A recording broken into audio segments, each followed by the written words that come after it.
ससुराल वालों ने मांगा है। ये कहानी शुरू होती है चांदनी चौक की गली नंबर 22 से, जहां उमा देवी अपने परिवार के साथ रहती थी। नाश्ते के वक्त सभी खाने की टेबल पर बैठे थे और घर की बहू शिल्पा सभी को गर्मा गर्म खाना परोस रही थी। मम्मी जी, वो कल रात को मेरी बड़ी ताई जी का कॉल आया था। उनकी छोटी बेटी की शादी है अगले हफ्ते, तो मैं जाऊं? अरे ये भी कोई पूछने वाली बात हुई बहू, बिल्कुल जा। वो मम्मी जी, मेरे पास ना शादी लायक कोई कपड़े भी नहीं है तो। अरे मुकेश, दिलाकर ला बहू को कपड़े गहने जो भी चाहिए इसे। हमारे घर की इज्जत है शिल्पा, शादी में किसी से काम नहीं लगनी चाहिए। मुझे आप कैश दे दो ना मुकेश, मैं खुद शॉपिंग कर लूँगी। मुकेश अपने पॉकेट से नोटों की गड्डी निकालकर शिल्पा के हाथों में रख ही रहा होता है कि तभी थोड़ी दूर से किसी के पुकारने की आवाज़ आती है। अरे मम्मी, कहाँ हो मम्मी? इस तरह से अपनी माँ को पुकारती हुई किरण दरवाजे से अंदर आती है। क्या हुआ बेटा, तू अचानक यहाँ? माँ सब ठीक तो है ना? क्या ठीक होगा पापा? हाँ, वही मेरी सास और वही उनकी फरमाइश है। आप लोग भी क्या सोचते होंगे, कैसे बेशर्मों की तरह किरण मुंह उठाकर बार बार यहाँ आ जाती है। नहीं भाभी। अरे ऐसा हम क्यों सोचेंगे दीदी, ये आपका ही घर है। वैसे बोलना तो नहीं चाहिए दीदी, पर बुरी फंसी हैं आप। आए दिन आपकी सास को तो कुछ ना कुछ चाहिए होता है आपसे, कुछ ना कुछ मंगाती रहती है आपसे। अब क्या बताऊँ शिल्पा, कभी कभी लगता है पापा ने मेरी शादी राहुल से ही करवा दी होती तो आज ऐसे घर में जाकर रोकर तो नहीं रह रही होती। कितने चक्कर काटे उसने इस घर के, पर पापा नहीं माने। खैर, जो है मेरी किस्मत में वो तो तय है, मेरा तो चलता ही रहेगा। छोड़।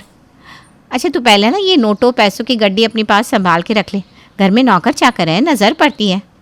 वैसे मुकेश, तू पैसे क्यों दे रहा था शिल्पा को? सब ठीक तो है ना? अरे बेटा, वो बहू की कज़न की शादी है अगले हफ्ते, उससे मैं बहू को जाना है, तो मुकेश इसे शॉपिंग के लिए कुछ पैसे दे रहा था। ये तो बहुत अच्छी बात है भाभी, कोई तो खुश रहे।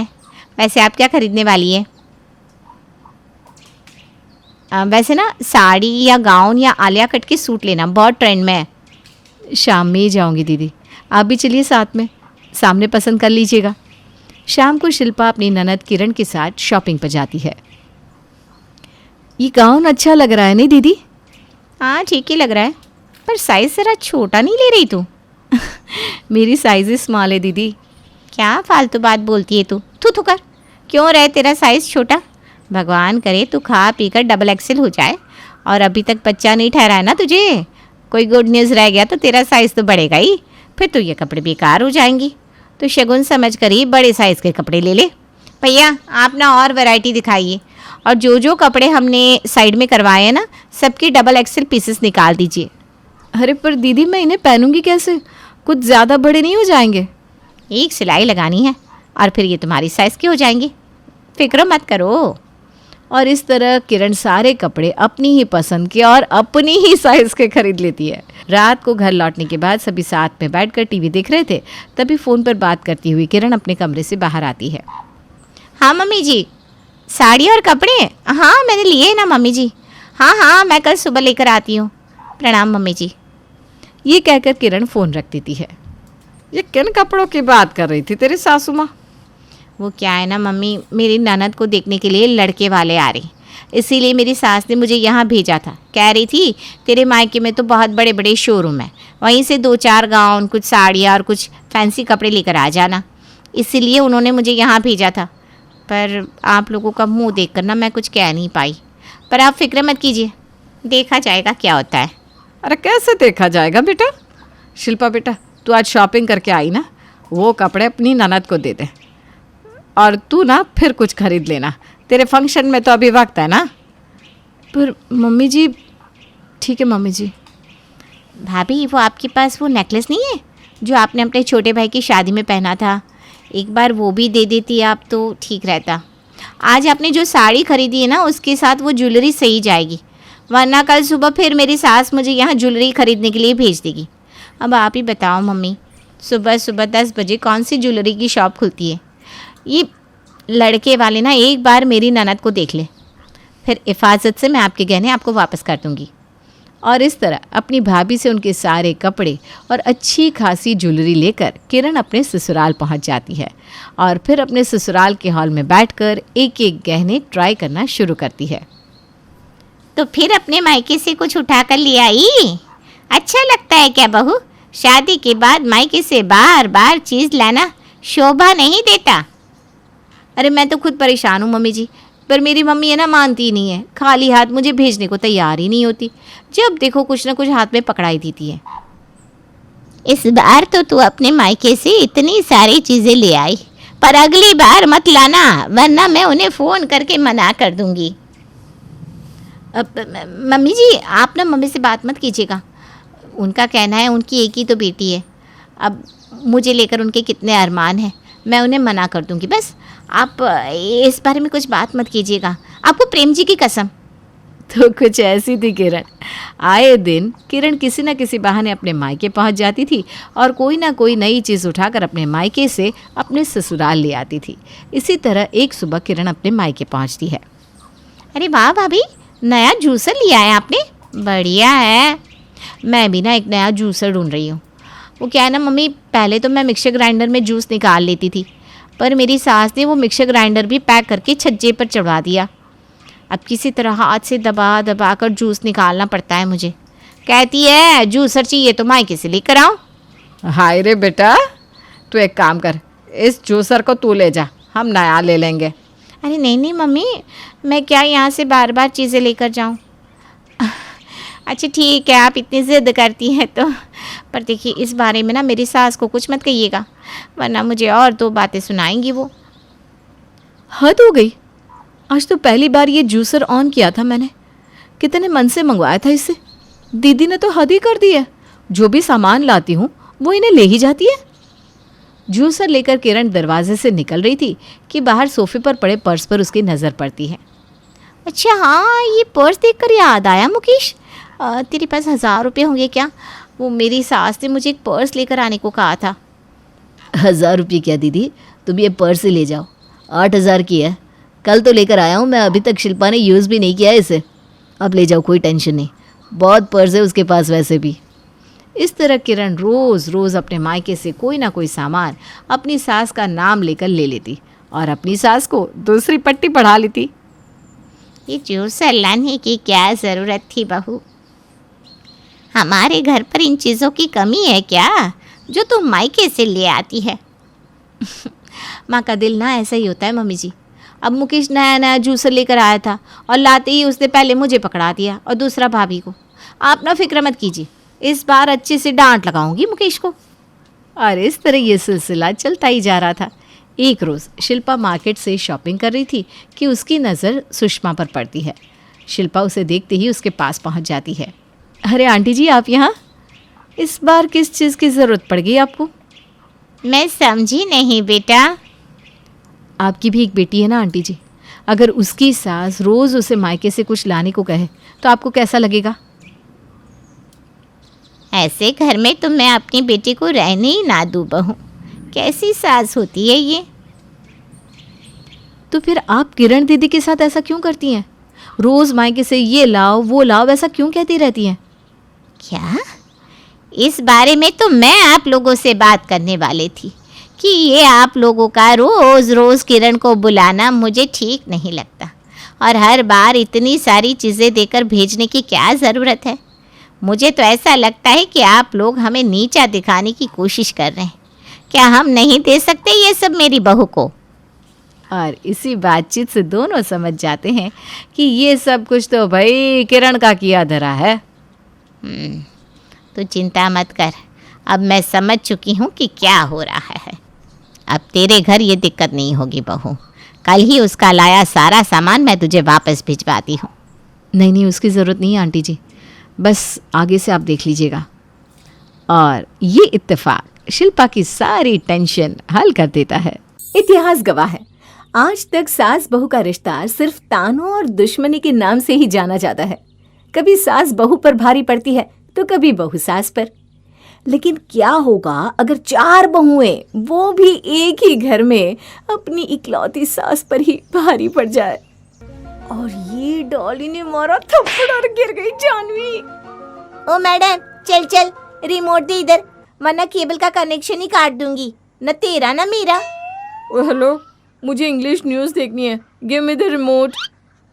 बहन, तू ना विदेश जाकर इंग्लिश न्यूज़ देख ले। अब तो मैं फिल्म देखने वाली हूँ, वो भी मेरे ऋतिक रोशन की। Hi. What do you mean? नहीं, तुम जाओ यहाँ से, मैं यहाँ पे टीवी देखूंगी। नहीं, मैं देखूंगी। नहीं मैं। और इस तरह चारों बहुओं में टीवी रिमोट को लेकर बहस शुरू हो जाती है। तभी वहां पर आती है सास कलावती। चार नास पीटियो, ये क्या जंगली बिल्लियों की तरह लड़े जा रही हो? कोई टीवी नहीं देखेगा, क्योंकि अभी मैं टीवी देखने वाली हूँ। आज नया प्रोग्राम शुरू हो रहा है, डोली पे सौतन। चलो चलो, तुम चारों जाकर शाम के खाने की तैयारी करो। पता है ना, आज मेहमान आने वाले हैं, वो भी तुम्हारे पतियों के ऑफिस से ही। मुंह बनाकर चारों बहुएं शिवानी, बूंदी, रूमा और कीर्ति रसोई में चले जाते हैं।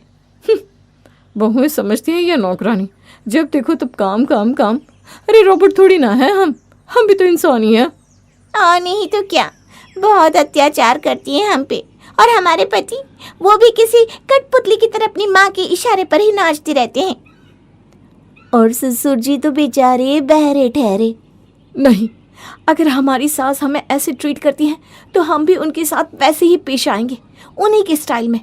सुनो, सासू माँ के रूम में एक खुफिया ड्रॉवर है जिसमें गुल्लक है। उसमें सासू माँ रोज ढेर सारे पैसे डालती हैं। उस गुल्लक की चाबी भी है मेरे पास। हम रोजाना उस गुल्लक में से पैसे चुरा कर बाहर से खाना ऑर्डर करेंगे और सबको बना बनाया खाना सर्व करेंगे। आइडिया तो अच्छा है, लेकिन अगर सासू माँ ने हमें पकड़ लिया तो? अरे नहीं पकड़ेंगी, जब जब वो यहाँ किचन में आएंगी हम चारों एक्टिंग करेंगे कुछ न कुछ काम करने की। चारों बहुएं अपने प्लान को एग्जीक्यूट करती है। कीर्ति कलावती के ड्रॉवर में जो गुल्लक होता है उसे चाबी से खोलकर उस पे से हर 2-2 दिन में पैसे निकालती है और चारों बहुएं सास के ही पैसों से रोज अच्छा अच्छा बाहर का खाना मंगवाती। और जब जब कलावती रसोई में राउंड मारते हुए आती तभी चारों बहुएं काम करने का नाटक करती। रोमा आटा गूंथती, बूंदी और कीर्ति सब्जियां काटती और शिवानी मसाला पीसती। गुड गुड, ऐसे ही अच्छे से काम किया करो। तुम चारों की चारों बस काम करते वक्त ही अच्छी लगती हो। ठीक से खाना बनाना, वरना चारों का व्रत हो जाएगा आज। हाँ। कलावती इतना कहकर वहां से चली जाती है। चारों बहुएं आपस में कहती हैं, सुनो, हमें जल्द से जल्द धीरे धीरे सारा राशन काम करना होगा, वरना किसी दिन सासू माँ ने राशन की मात्रा ज्यों की त्यों देख ली ना तो बड़ी गड़बड़ हो जाएगी। हाँ बूंदी, तुम सही कह रही हो। बहुएं राशन को बाहर बाजार में जाकर बेच आती है और एक दिन कलावती उन चारों को एक रेस्टोरेंट बॉय से खाना लेते हुए देख लेती है और अपने कमरे का ड्रॉवर भी खुला देखती है। इन चारों की ऐसी की तैसी, इन्हें क्या लगा इनकी सास क्या कोई दूध पीती हुई बच्ची है जो ये मेरी ही नाक के नीचे ये सब करेगी और मुझे पता नहीं चलेगा? अब देखो क्या करती हूँ मैं। कलावती अपने गुल्लक को दूसरी जगह छुपा लेती है, जिसके बाद जब गुल्लक नहीं मिलता तब चारों बहुओं को ना चाहते हुए भी सारा खाना खुद बनाना पड़ता है और कलावती को ये देखकर बहुत खुशी होती है। फिर एक रोज सुबह सवेरे ही कलावती अपनी चारों बहुओं को हॉल एरिया में बुला लेती है। कान के पर्दे खोलकर और आंखों की नींद को टट्टा बाय बाय बोलकर ध्यान से सुनो। आज तुम चारों को पूरे घर की सफाई करनी है, आंगन से लेकर छत तक, हर एक जगह की, हर एक कोने की। मैं रात में मैग्नीफाइंग ग्लास से हर एक कोना छान मारूंगी और इंस्पेक्शन करूंगी, और तब अगर मुझे कहीं कोई धूल मिट्टी देख गई ना तो तुम चारों को 4 दिन तक जली हुई रोटियां खिलाऊंगी। समझ गई चारों? लेकिन सासू माँ, इतना बड़ा घर हम चारों कैसे साफ करेंगे? हाँ सासू माँ, थोड़ा तो रहम कीजिए। इतनी बेरहम बनोगी तो स्वर्ग जाने की जगह नरक में ही एंट्री मिलेगी आपको। अरे ओ कीर्ति की बच्ची, तुझसे जितना कहा है ना उतना कर। त्योहार आ रहे हैं, घर को चकाचक साफ कर दे, वरना मैं तुम चारों का पत्ता साफ कर दूंगी, समझी? चारों बहुएं मुंह बना बना कर सफाई करती है। वो चारों बहुत थक जाती है कलावती उन्हें 1 मिनट के लिए भी ब्रेक नहीं देती। कैसी सास है, एक पल के लिए भी चैन की सांस लेने नहीं देती। चारों बहुएं पूरे घर की साफ सफाई करके अगले दिन बीमार होने का प्लान बनाती है ताकि सारा काम सास के कंधों पर पड़ जाए। देखना, ये प्लान ना जरूर काम करेगा, हमें बस अवार्ड विनिंग परफॉर्मेंस देनी है। हाँ, मैं तो कॉलेज टाइम में एक्टिंग फेन थी। एक्टिंग के मामले में मैं ना सबके दांत खट्टे कर सकती हूँ। कलावती देखती है कि ये बहुएं बीमार हैं और चारों ने बिस्तर पकड़ लिया है, इसलिए अपने पति और चारों बेटों के लिए उसे खाना और बाकी सारा काम भी करना पड़ता है।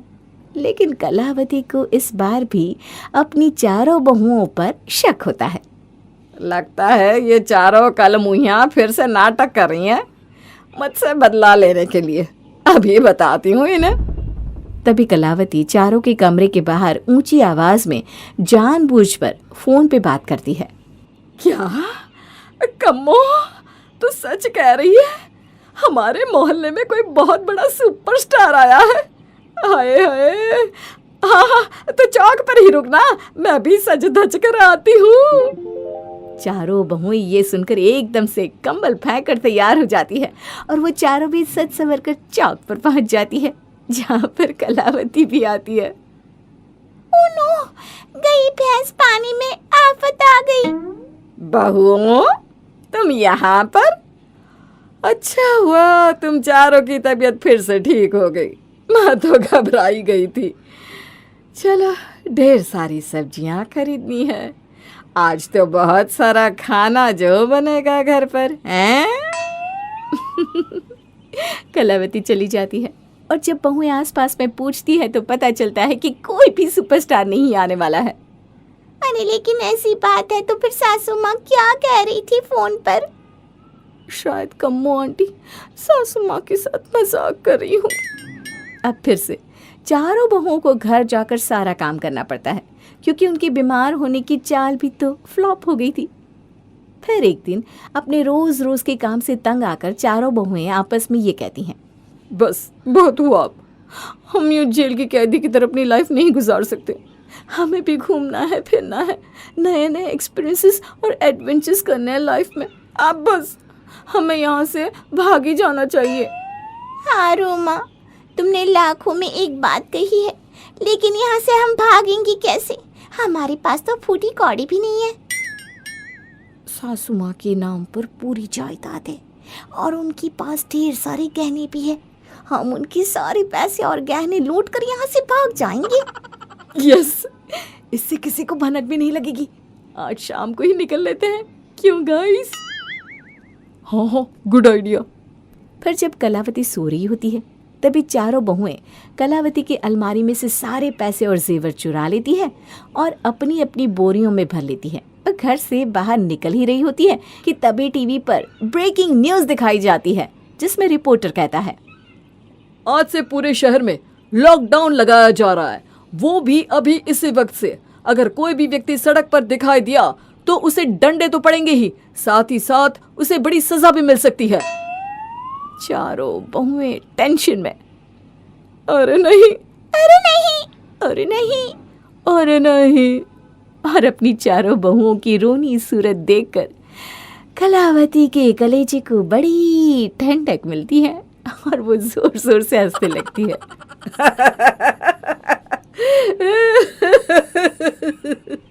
और फिर चारों बहुओं को ना चाहते हुए भी फिर से एक ही घर में अपनी सास की सेवा करनी पड़ती है।